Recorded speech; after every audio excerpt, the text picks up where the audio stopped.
तो आज का वीडियो स्टार्ट करने से पहले मैं आप लोगों को अपने बारे में थोड़ी चीजें बताना चाहूंगा, क्योंकि आज के वीडियो में मैं कुछ ऐसी चीजें बोलने वाला हूं जो आपने पहले कभी भी नहीं सुनी होंगी और कहीं भी नहीं सुनी होंगी। आपको ऐसा लग सकता है कि मैं जो बोल रहा हूँ वो एकदम ही अलग है, लेकिन अलग का मतलब ये नहीं है कि वो गलत है।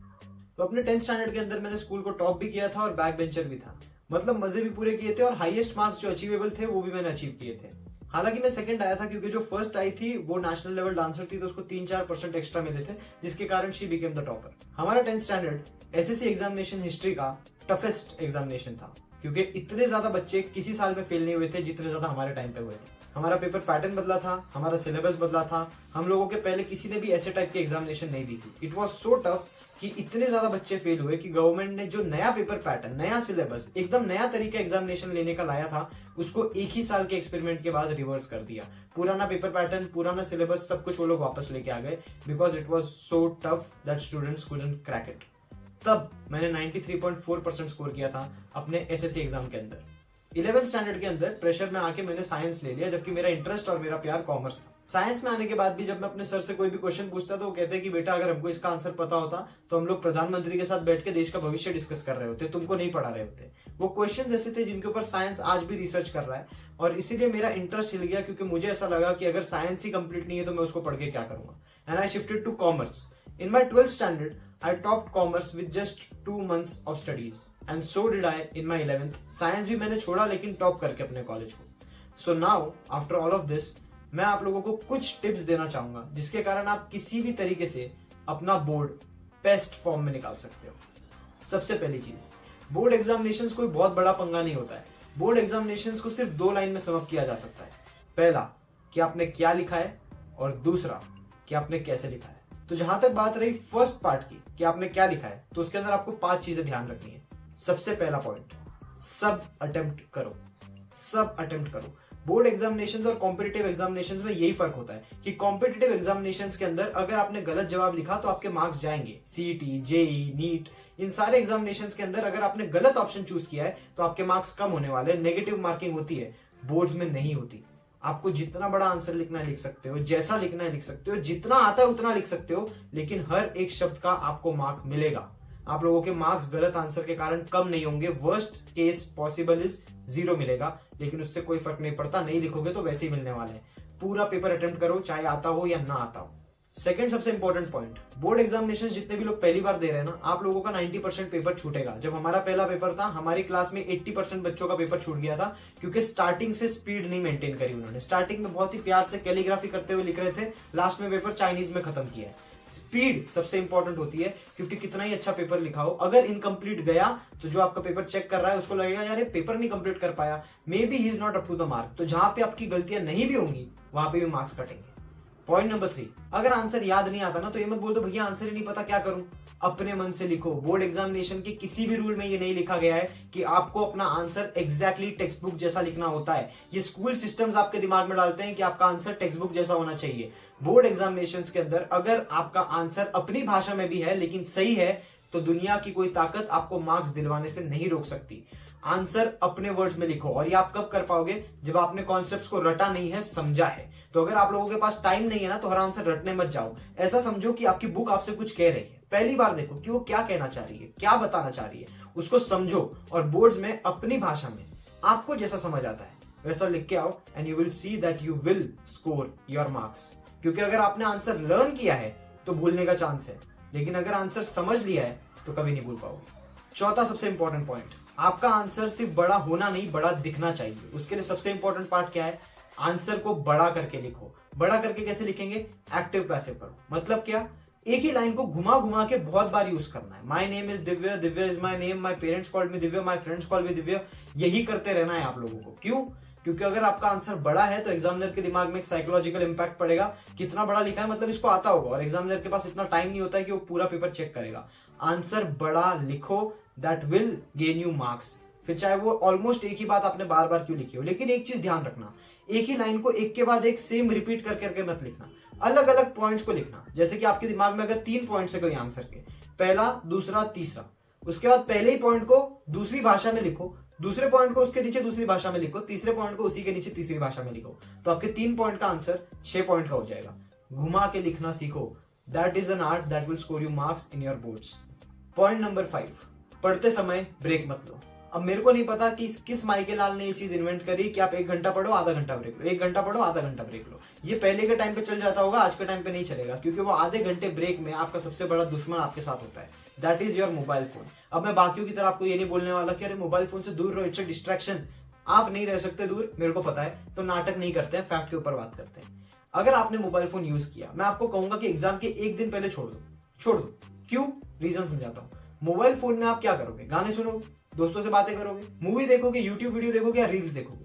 आपके एग्जाम में मैं लिख के दे सकता हूं पेपर पे कि आपको जब आपके दिमाग की सबसे ज्यादा जरूरत होगी ना, जब आपका मन करेगा कि यार मुझे फटाफट आंसर लिखना है, टाइम निकल रहा होगा, प्रेशर होगा, तब आपका दिमाग गाने बजाने लगेगा, मूवी के सीन चलाने लग जाएगा, आपको रील्स दिखने लग जाएगी और आपका मन ही नहीं करेगा कि वो फोकस करके आंसर लिख सके। आप बहुत कोशिश करोगे कुछ याद करने की, लेकिन याद नहीं आएगा और उसका जो फ्रस्ट्रेशन होगा ना एग्जाम में, वो आपको रिग्रेट बन के रह जाएगा फॉर योर लाइफ।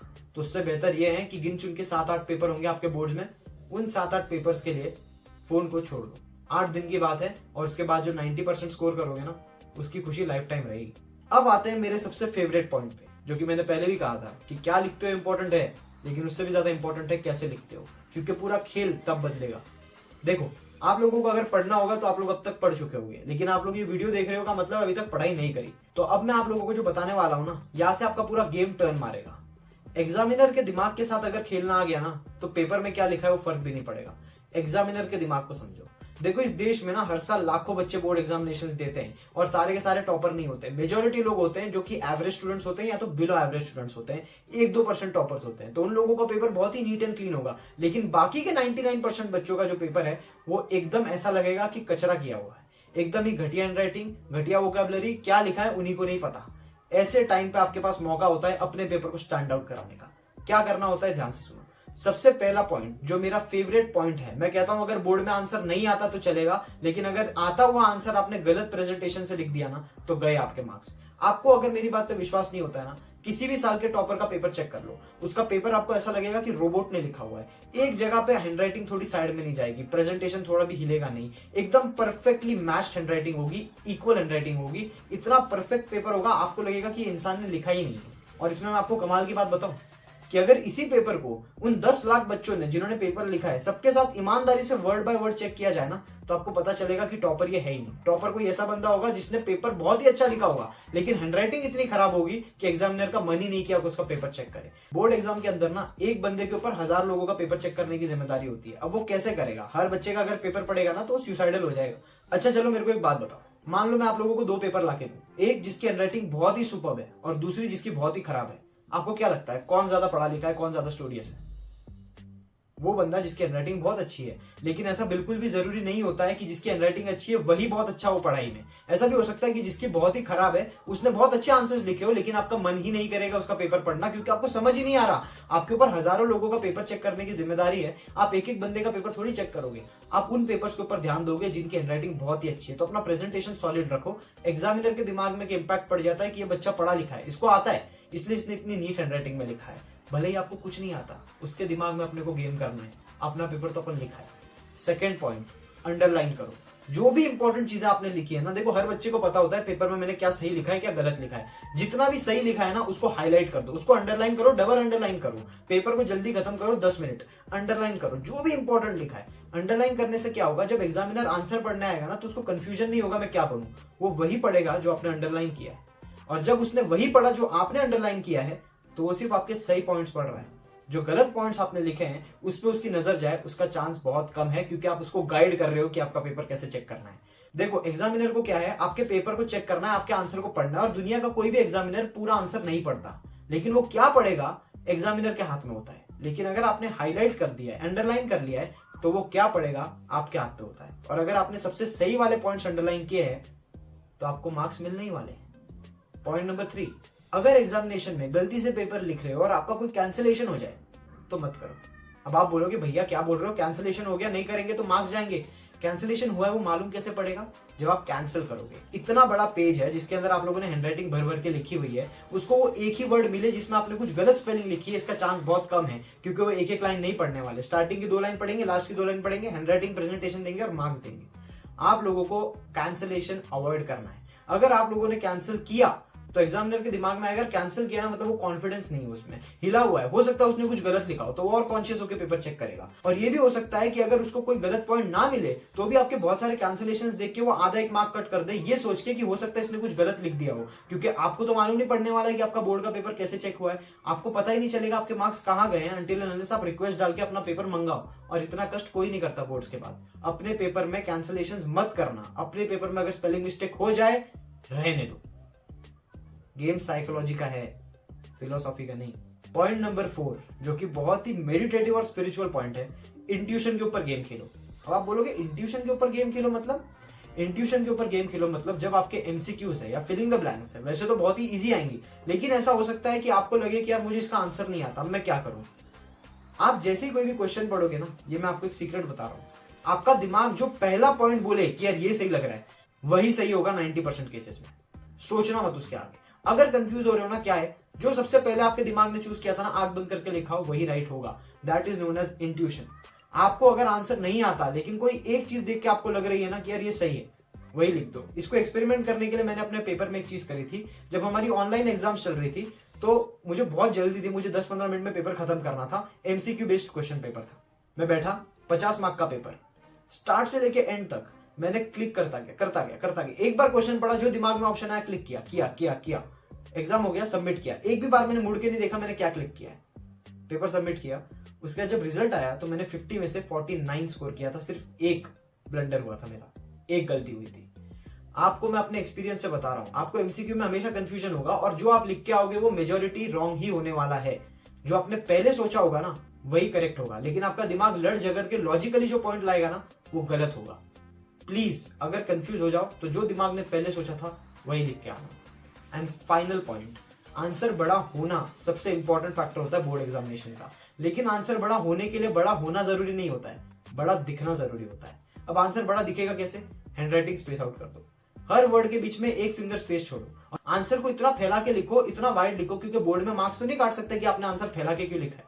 आप वर्ड्स के बीच में गैप ज्यादा छोड़ने लगो। एक लाइन पे मैक्सिमम 5 या फिर 6 वर्ड्स, दैट्स इट। और आंसर को लिखते जाओ, जितना हो सके बड़ा लिखो। जितना बड़ा आंसर उतना ज्यादा एग्जामिनर को लगेगा कि इसको पता है, उतने ज्यादा पॉइंट्स इसको आते हैं। और अगर आपने एक ही पॉइंट को बार बार भी लिखा है, अगर हैंडराइटिंग नीट है, तो एग्जामिनर के पास टाइम नहीं है कि वो चेक करेगा। You will score your marks. इससे ज्यादा बातें भी मैं आपको बता सकता था, लेकिन अगर मैं इतना सब बताऊंगा तो आपके दिमाग में खिचड़ी पक जाएगी। देखो, बोर्ड एग्जामिनेशंस लाइफ का एंड नहीं होता है। बोर्ड एग्जामिनेशंस ऑनेस्टली हमारे लेवल पे जब आप पहुंच जाते हो, थोड़े बड़े हो जाते हो, तब आपको ऐसा लगता है कि यार एक एक्सपीरियंस था, बहुत मजा आता है। और जिस दिन वो आखिरी पेपर देके बाहर निकलोगे ना, जो सेटिस्फेक्शन आपको मिलेगा ना, वो once in a lifetime experience है। पूरी तरीके से जीना उसको। बोर्ड्स को प्रेशर की तरह मत लो, एक अपॉर्चुनिटी की तरह लो। ये सारी हरकतें करने का मौका 1 या 2 बार मिलेगा ज्यादा से ज्यादा लाइफ में।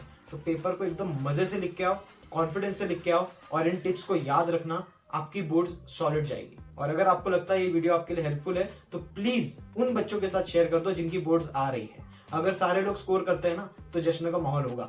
हमारे साथ एक बहुत बड़ी ट्रेजेडी हो गई थी, जिसके साथ मैं आपको बताना चाहता हूँ कि हम सारे लोगों ने बहुत अच्छे मार्क्स स्कोर किए। जब रिजल्ट आया, एक दूसरे को फोन कर रहे हैं, तेरा कितना? 85, तेरा कितना? 80। मेरे ग्रुप में सब लोगों ने बहुत अच्छे मार्क्स स्कोर किए थे एक्सेप्ट फॉर 1 गाय।